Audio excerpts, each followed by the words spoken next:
दोस्तों, नाग एवं वैदिक संस्कृति समानांतर रहे हैं। नागों का अस्तित्व अनंत काल से है, इसलिए हिंदू धर्म में नागों की मान्यता और इनके प्रति एक भिन्न प्रकार की भावना जुड़ी है। आदिकाल की प्रमुख जातियों में नाग जाति को अलौकिक कहा गया है। आज की इस वीडियो में हम आपको हिंदू धर्म के सबसे शक्तिशाली और प्रभावशाली नागों से अवगत कराने जा रहे हैं। तो चलिए शुरू करते हैं। नमस्कार दोस्तों, स्वागत है आप सभी का आपके अपने festivals of India YouTube channel पर। दोस्तों, हिंदू धर्म में शेषनाग को सबसे शक्तिशाली नागों में से एक माना गया है।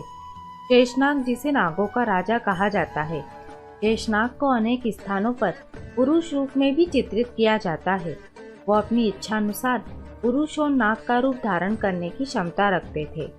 शेषनाग को भगवान विष्णु का सेवक बताया गया है और माना जाता है कि जब भी भगवान विष्णु कोई अवतार लेते हैं तो शेषनाग भी अवतार लेते हैं। जैसे भगवान राम के भाई लक्ष्मण और श्री कृष्ण के भाई बलराम को शेषनाग का ही अवतार बताया जाता है। शेषनाग ने संपूर्ण पृथ्वी को अपने सिर पर धारण कर लिया था।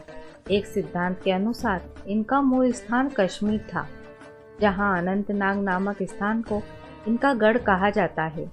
कालिका पुराण में उल्लेखनीय है कि जब प्रलय के प्रकोप से पूरी सृष्टि नष्ट हो जाती है, तब भगवान विष्णु एवं मां लक्ष्मी शेषनाग के फनों की छाया में शयन करते हैं।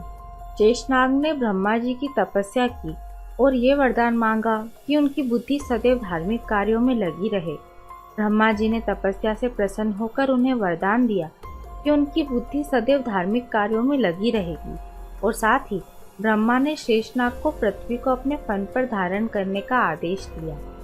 शक्तिशाली नागों की श्रेणी में अगला नाम है नागराज वासुकी का। नागराज वासुकी भी शेषनाग के समान ही शक्तिशाली और पराक्रमी है। नागराज वासुकी भगवान शिव को अति प्रिय है। शिव के परम भक्त होने के कारण यह उनके शरीर पर निवास करते हैं। वासुकी को महादेव शिव आभूषण के रूप में अपने कंठ में धारण करते हैं। वासुकी के शीर्ष पर अनमोल रत्न नागमणि सुसज्जित है। उनकी पत्नी का नाम शतशीर्षा है। जब धरती श्रीहीन हो गई और देवताओं ने समुद्र मंथन किया, तब समुद्र मंथन को परिणाम देने के लिए मंदरांचल पर्वत ने मथनी और नागराज वासुकी ने रस्सी की भूमिका निभाई थी। और त्रिपुरदाह के समय वासुकी नाग ही भगवान शिव के धनुष की डोर में बंधे थे।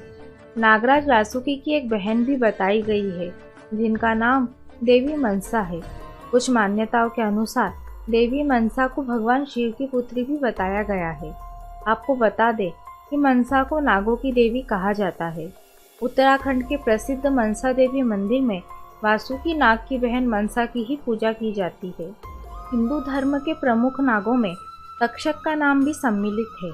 इनका निवास स्थान पाताल है। तक्षक नाग ने ब्राह्मण का रूप धारण कर भगवान विष्णु के ध्यान में लीन राजा परीक्षित को डस लिया था, जिस कारण परीक्षित की मृत्यु हुई। तब परीक्षित के पुत्र जन्मेजय ने नागों को नष्ट करने के लिए एक यज्ञ किया। यह देख तक्षक नाग ने इंद्र की शरण लेकर स्वयं की रक्षा की, परंतु मंत्रों के प्रभाव से इंद्रलोक से इंद्र एवं तक्षक दोनों को ही आना पड़ा।